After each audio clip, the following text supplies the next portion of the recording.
Whether you are clinically depressed and have severe anxiety, or if depression and anxiety is just something that pops up during your day and kind of ruins your momentum and is stopping you from creating things that you want to be experiencing in your life, I have 3 tips today to help you to manage this. Hello, welcome back to my channel. I'm Juliette Cleary. I'm a Law of Attraction coach. And if you're new here, please make sure to subscribe and tap the bell if you like these kinds of videos, because I put out 3 to 4 new videos every week. So today I want to talk about depression and anxiety, because we all go through these emotions. We all feel miserable at times. We all feel depressed at times. We all feel anxious at times. And so when you feel it quite chronically or regularly, it's important to understand what it is and how to properly deal with it. You want to be happy. We all want to be happy. We all want to feel good. So understanding this topic is so important. Okay, so just a short background about me is I actually suffered with clinical depression for a few years, and I also had pretty severe anxiety. I don't like to talk about it too often because I don't believe that it serves me well to focus on the past and how I used to feel. But for the purpose of this video, I will tell you that I had very bad depression. I actually used to think of self-harm and suicide daily. There was never a day that went by that I wasn't crying about something, and I often had panic attacks every day. I couldn't leave the house without having some sort of an anxiety attack. So I was in a really dark place for a while, and so I understand what that feels like, whether you're going through clinical depression or whether it's just something that is, you know, you feel depressed one day and you feel happy the next, and then depressed one day. It still is not a good way to feel, and so I completely understand that. And definitely when you've been depressed for a while, it's really hard to jump from depression to joy. You can't really make that jump and stay there, but that's okay, because you can actually gradually get there and then stay there. So what depression is a chronic negative thought pattern. It is you chronically thinking about the unwanted, about what you don't like, about what you don't want, about what you're scared of. It is just a practice of those kinds of thoughts, and you get kind of stuck in a pattern and you don't really know how to get out. The reason why it feels like you're stuck is because the law of attraction makes it easier to think the same thoughts that you've been thinking. So that's why it can feel a little hard to change momentum and try to feel happy all of a sudden. But don't worry, you'll get there. And that is the point that I'm trying to say, is that there is always, you know, I guess a light at the end of the tunnel. You absolutely can be happy. It doesn't matter how long you've been depressed or what you've been telling yourself, you know, daily. You can feel happy and you can get to that joyful place. So anxiety is pretty much the same thing. You're thinking about a fearful thought or something that's worrying you, and you're thinking about it long enough that the momentum builds and builds, and then you start to feel anxious, and then you start to feel scared, and you're sweating and you're crying, and you start to panic. And that's just momentum. So understand that it is your thoughts, okay? It is your thoughts, and you're watching my videos, you know that you are in control of your thoughts, and you can get to those happy thoughts gradually. Okay, so my first tip is, when you are feeling bad, distract yourself, especially when you are feeling crappy. You tend to just, on default, you tend to think those thoughts over and over. You tend to just let that momentum build without changing a subject. You just focus solely on a problem or a feeling that you're having until it gets bigger. And then you call it something like anxiety or an anxiety attack or feeling really depressed. So understand that when you're going through these negative emotions, you have thought one negative thought and you have thought it for longer than 17 seconds. 17 seconds is how long it takes for the universe, for the law of attraction to kick in and give you another thought that feels the same. that feels similar, that's when the momentum gets going. Don't be afraid of your thoughts, but just understand that when you think a negative thought and you just let it keep going and going and going, it's gonna get bigger and bigger, and then you're practicing that momentum, and then you just kind of feel stuck, like you just don't know how to feel better. When the momentum is short, so when you just have started thinking a negative thought and you feel pretty crappy, change subject, play a game, listen to some fun music, go outside, go for a walk, go talk about something else, think about something else, get into a book, read a book, just change your focus. When you do that, you cut the power. It's like you're turning off the light switch. That negative momentum cannot grow and become more, okay? So understand that it's just your attention to these negative thoughts and these negative feeling subjects that is just practicing that momentum, practicing that feeling, and that's why you feel the way you do. You're just giving too much attention to those kinds of thoughts. So you don't have to find something really joyful to focus on, just find something that is interesting. Maybe you like to play music, maybe you love watching certain vlogs on YouTube, whatever it is, it doesn't matter. Just focus on something else and cut that power, turn off that switch. Now, if you're feeling already pretty depressed or really anxious and maybe, close to a panic attack, or maybe you've just had one, what is best to do is, because there's already a lot of momentum going, is just sometimes you can just let it play out, panic, cry, whatever. But whether you do that or not, take a nap, go for a walk, meditate, go to sleep, and wake up the next morning and start again. That sleep is really your best friend, even if it's just a 20-minute nap, because when you sleep, you stop the momentum.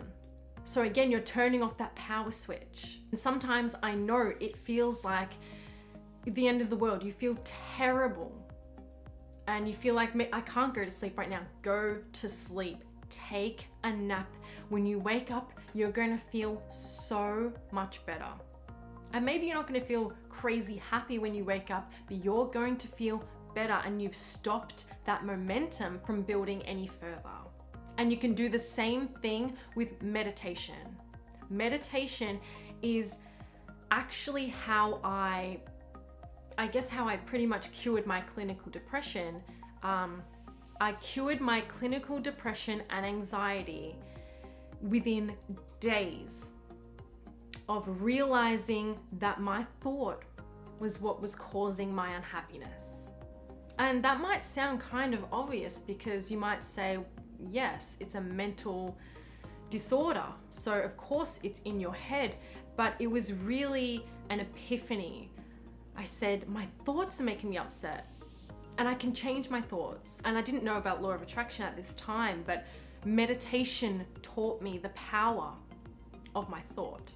When I meditated for the first time, I realized that when I quietened my mind and there were no thoughts present, I could not possibly be upset. I could not possibly doubt myself, be down on myself, feel depressed. I could not possibly feel bad. And so that, along with an extremely powerful desire to be happy, I really wanted it. I wanted it so much, more than anything in the world. I completely cured my clinical depression in a few days, as well as my anxiety. I went from having panic attacks, anxiety attacks every single day to having none, no anxiety. I went from feeling like I wanted to kill myself every single day to that depression just completely being gone. Depression usually isn't something that you can just click your fingers and you're fixed, you're healed. But I was ready. I wanted it so much that I was led to a solution that would help me, and I was cured within days. And even my psychologist could see that I had completely changed. Number 2 is self-soothing and self-talk. Self-talk is really important, And a lot of people are doing self-talk daily, but they are doing negative self-talk. You're constantly telling yourself what you should be doing, what you're not doing enough of, or what isn't perfect, or what needs to be perfect in order for you to allow yourself to be happy. You're beating up on yourself, and most of the time, we don't realize we're doing it. Sometimes it takes another person to kind of point it out, or for you to one day just realize, oh my God, I was torturing myself with the kinds of thoughts that I was thinking, I was choosing to think. So you really need to get into the habit. If you want to feel happy consistently, you need to get into the habit of positive self-talk, of loving self-talk. Lift yourself up, encourage yourself, self-soothe. So when something is upsetting, or maybe something didn't go the way you wanted it to go, don't worry, but talk yourself down off the ledge. Just soothe yourself. It's okay. Tomorrow is a new day. So many people go through hard things and they come out on top. It's okay. You're gonna make it through. You're fine. You're doing really well. Whatever problem you're having, whatever troubling focus that you're experiencing, there is a way to soothe yourself into feeling better. And that's when you start the momentum in the opposite direction of positivity, of optimism, and getting closer to things that you want to manifest, because you want to come into alignment with things that you want, yes? So you want to be happy, you want to be emitting joy, appreciation, love, all those things. Tip number 3 may be very obvious, but do or focus on more things that make you happy or feel interesting. If you're really feeling crappy, or you're just looking around at your reality and you don't like what you see, again, you're distracting yourself. You need to put more of your focus on things that make you feel happy. Okay, so what kinds of things make you feel happy? You need to think about this. A lot of time when I ask people this question, they can't answer it, or they sit there for a while trying to think, because you are not used to choosing things that make you happy. You're not used to choosing thoughts and subjects to focus on that feel happy, that make you feel happy. And if you want to manifest anything, or you just want to be happy, which does lead to manifestation of things you want, you need to be doing this. You need to be focusing on things that make you feel good. Now, if you are really depressed, if you are having a really tough time, it's okay. You will get out of this. You will feel better. But if you're feeling that awful, that you can't really find things to be happy about, find things that interest you. You've always got that. Find even the slightest thing that interests you, that feels interesting. What feels interesting? And do that more often, because not only are you distracting yourself from those negative thoughts that you usually choose to think instead, but you're practicing a higher frequency. Even if it's not completely joy and happiness, being interested in something is a really good first step. So don't undermine it. And usually you're focusing on something that's interesting, you're doing something that's interesting for long enough, you will actually become happy. That will turn to joy. That will turn to fun. So that's really important to understand. I hope that this has helped you in some way if you're dealing with stress, if you're dealing with just feeling kind of crappy about life, depressed, anxious, whatever it is, fearful. It's just emotion. It's just guidance. Lastly, I just wanted to say that your negative emotion is not bad. Don't curse it. Don't be angry about the fact that you're having negative emotion, or negative days, or negative weeks. Your emotion, any emotion, is your guidance. Your emotion is your guidance system. So when you're feeling bad, all it's saying is, hey, you've got a thought that you're thinking right now that is not serving you. But that's okay, because you can change your thoughts, which means you can change the way you feel. You have power over the way you feel, which means you have control over everything in your experience. I really hope that you take this on board, and this is what I've learned from my own experience. So, and I just want to say that I love you. And you are loved by the universe, by your inner being. You are so loved. So thank you for watching. Give this video a like if you enjoyed it. Make sure to subscribe and tap the bell, and have a beautiful day.